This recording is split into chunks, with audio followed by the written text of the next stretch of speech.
It seemed like just an ordinary box. The wood was old and weathered, and the fastenings were heavy brass, and the lid was inlaid with an ornate silver symbol. My father willed it to me after the state executed him for murder. He left no explanation or instructions, only the small, mysterious wooden box. At first, I considered tossing it into the river. The last thing I wanted was a reminder of the man that had abandoned his son in favor of a life of violence. But, being the weak-willed person that I am, my curiosity soon overwhelmed me, and I could stand the mystery of the box no longer. Opening the box, however, was easier said than done.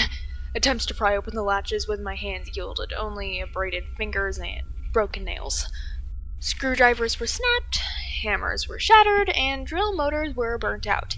Yet the contents of the box remained out of reach, encased in a wooden tomb, determined not to yield its secrets. Eventually, I gave up, doing what I've always done when I can't get what I want.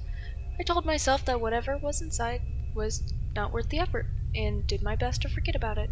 But the box would not allow me to forget so easily. And one night, while I was sleeping, it opened of its own accord. I awoke to an eerie silver luminescence that filled my bedroom, and a deep sense of pervasion, cold, that chilled the surroundings to absolute stillness. And as I sat up in my bed, I was overwhelmed by a sense of unfamiliarity, as if I had been transported somewhere that looked very much like my bedroom, but was home to someone or something else. Silver light was emanting from beneath my closet door, leading a sense of unreality to everything that bathed in its pallid sheen, casting on shadows that seemed to creep and move in the corner of my eye. I could feel myself standing up, though I had not willed myself to do so, and slowly, quietly, I crept towards the closet. My fingertips brushed the knob, recoiling for a moment from the penetrating cold.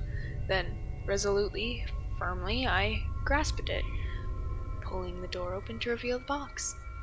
The hinges had sprung open wide. The light spilling forth was piercing and intense. My eyes filled up with the light and felt as if they would soon burst, yet I could not tear them away. I could not feel myself falling slowly forward into an abyss of silver light that enveloped my horizon and became my entire being. Before it swallowed me, the box snapped shut, and I found myself on the floor, my sweat-drenched cheek pressed tight against the cold, rough wood of the box. I pushed myself back to my feet. The eerie silver light was gone, and my room seemed once again my own, yet something was still not right. The cheek that touched the box was throbbing with a burning pain. I wandered into the bathroom and flipped on the light, gasping at my grotesque reflection.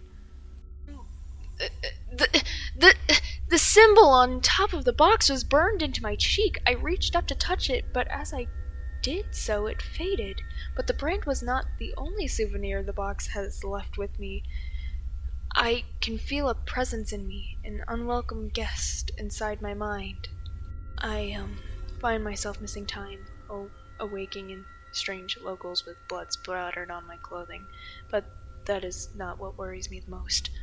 What worries me the most is the call I received from my lawyer yesterday, asking for clarification on the amendment I had made to my will. He wondered why the only thing I wanted to leave my son when I died was an unopenable wooden box.